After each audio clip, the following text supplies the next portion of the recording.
Welcome to the wild, no heroes and villains.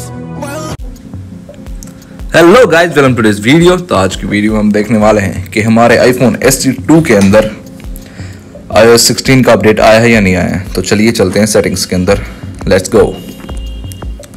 तो गाइस हम आ चुके हैं सेटिंग्स के अंदर। इसका तरीका ये है, सेटिंग्स आपने खोल ली, फिर उसके बाद जाए जनरल में जाने के बाद जाएँ सॉफ्टवेयर अपडेट में और यहाँ पे इसे सर्च करने दें। उसके बाद देखते हैं ये एक अपडेट आ रखा है, पर नीचे देखिए थोड़ा सा, अपग्रेड टू iOS 16। तो यस, हमारे पास भी आ चुका है iOS 16 का update.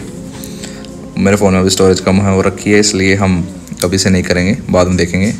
But guys, this was the video telling you that iPhone 16 is supportable in iPhone SE2 in 2022 also.